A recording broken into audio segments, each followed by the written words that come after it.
Yeah, so this video is about a recent email I got, which was kind of interesting, and to hopefully explain a couple things to people. So um, I got an email, I think 2 or 3 nights ago, from somebody.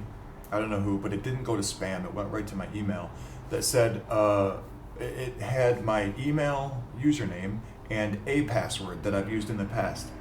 Um, and it said something about like if you don't send $1,000 worth of Bitcoin to this address, we have. It said that they have installed malware and spyware on my computer, and they have videos of me watching adult content, and they're gonna send it to my contacts because they have my contacts too, which I thought was funny because, well, two things. One, I don't go to adult sites. I get all of my dodgy stuff from BitTorrent, and then I can keep it forever. And two, if they were to send that to people, video of me watching adult content, the people who know me would be like, yeah, yeah, that's Adam. And they just close it. So, plus, they don't seem to realize I have nothing of value. I'm not going to send them $1,000, and they can do whatever they want. Hopefully, nobody actually hacked me and deletes my videos, but that's the only thing that would bother me. But, anyways, so yeah, I got this threatening email, and what was interesting is it's a password that I used in the past, and so I just wanted to share sort of what I did to make sure it wasn't anything real. So, firstly, I have a list of passwords that I do keep. It's on my server here. If you can hack into my Wi-Fi or whatever, then you can probably get it. And maybe you can hack into my bank and pay all of my bills for me. That would be awesome. But with this Zoom stuff, I wanted to go over like what really actually happens. So these passwords and emails are come from legitimate hackers and legitimate hacks. I mean, I say legitimate because they're good hackers, not just like stupid script kiddies or whatever. And because people reuse passwords, just like this article shows, they can take your username from Zoom or whatever and try it in Gmail with that same password. And because so many people reuse passwords so often, and I do too, these hackers or whatever can actually get into some of your stuff. But what was funny is the password that they put in there, I haven't really used in a while. And so this sort of brings me to the next thing that you should probably look at. So firstly, change your passwords often, like monthly, or at least every 6 months or whatever. You should really do it like once a week. And this is stuff you've heard before, I'm sure. Use things that are, not identifiable. It's best if you don't use words or dates or anything like that where there's a logical step, because like when brute force attacks are done, they have lists of common words, and they'll run those words and test them, and then they'll test them with those words plus a couple of digits or letters before or after, or symbols before or after. And so having regular words makes it easier to do brute force attacks anyways. Having things like dates makes it easier to do brute force attacks because it can limit the number of possibilities that they have to go through to check your passwords. So change passwords often, but one of the other things you can do is go to haveibeenpwned.com, and I'll show you what comes up for mine actually. So this was the email that they sent it to, which, I mean, I was so pissed off that I actually accused one of my friends of having something to do with it, and then I was like, nah, it's probably not the case, but, so anyway, sorry to that person.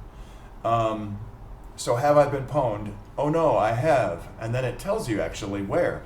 So here, my email address is on a spam list, so I'll get some spam email. But like I said, this one was not spam. It came right to my email address from a Hotmail account. And then there's this data enrichment exposure, which is another thing that, so you can see actually what's listed here. Email addresses, employers, locations, titles, names, phone numbers, social media profiles, which honestly, I could care less personally. This one right here, though, you see that they compromised email addresses and passwords. And back in 2016, when people actually used LinkedIn, at least a little, that was my password. And so chances are these people, they got my email address and they knew my password then. So they emailed me and threatened me. And I emailed them back and said, hey, tell me, what adult sites is it that I go to? And what does that password go to? And so on. And of course, I never got a response, and that was a couple days ago. But for someone who doesn't know how this works or who does use the same password constantly, this seems threatening and scary.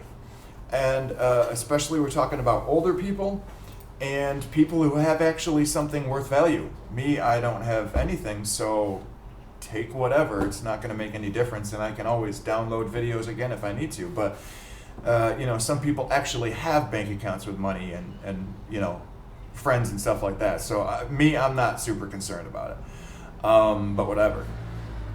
But because they had this information, they sent it to me and threatened me. And if I were someone who didn't know how this worked, I might be genuinely concerned or upset. And if you want to know, so firstly, you should go to haveibeenpwned.com, which is a pretty decent website. The only thing you have to put in is your email address. And actually, let's see if my other one has been pwned before. No, good, cool. So the one that I use for this channel has not been yet, but it probably will be at some point. I mean, the longer that you have the same email address, the more of these pwned lists it's going to turn up on. And the longer you use the same password, the higher the probability it's going to show up on one of those lists. But what happens, you can actually watch, I think it's this video here. So if you type in CBC Marketplace India Call Center, what you'll find is, and actually I think this is the one that I watched. I'm not sure, but these are probably both pretty good. CBC has done a bunch of these on Marketplace. What will happen is these lists, like the LinkedIn list. So when these lists first come out, they're sold on the dark web. And that was what this right here is showing. They're on sale on the dark web, and in this case they're saying for a couple of cents or whatever. And that's typical because it's not generally worth all that much, because the people who have it now have to go through all of those accounts and check a bunch of different things to see if any of them have value, have data that they can steal, or are people that they can blackmail.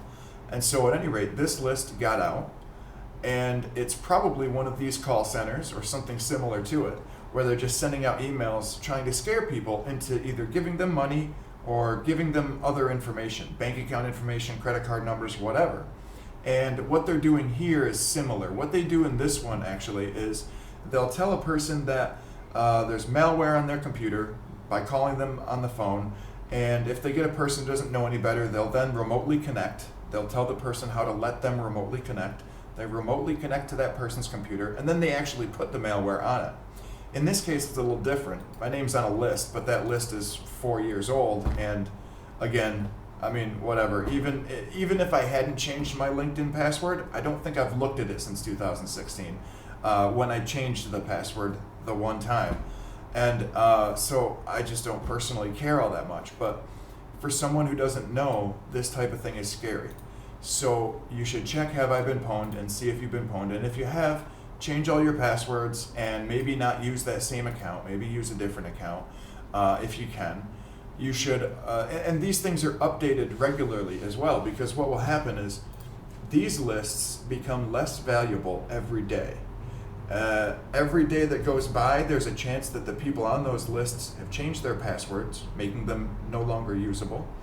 And every day that goes by, more and more people buy these lists, meaning when a hacker buys one of these lists, or an organization or whatever, there's just that much higher of a chance that a person will already fall for one of these schemes. And so as time goes by, these things become less valuable. They end up on Have I Been Pwned, and you can check to see if you're on here. And if you really want more information, watch one of these by checking CBC Marketplace India Call Center. And on that note, sorry for that one person who I had called. I was just super pissed off. Also, if you happen to see videos of me looking up porn, sorry, just the way it is. But probably not, because these guys are using, when I said, these are the lists that real hackers get, these are the people who get these lists are actually doing work to break into databases on, for companies like LinkedIn and such. These people right here, these are just jackasses, and they're doing what's called social engineering or social hacking, where they're just confusing someone into giving them information. They're not really stealing information like a hacker would do. They're confusing someone into giving them information. And don't get me wrong, it totally works. They're just lazy and they don't really have skill. So yeah, that's about it. Keep yourself safe. With stuff like Zoom and all these other things, and the fact that we're all working from home, this type of thing is going to become way more prevalent. And frankly, if you're still using Zoom at this point, you should probably reconsider, because they've got a ton of other security holes too that are just problematic. So yeah, anyways, enjoy.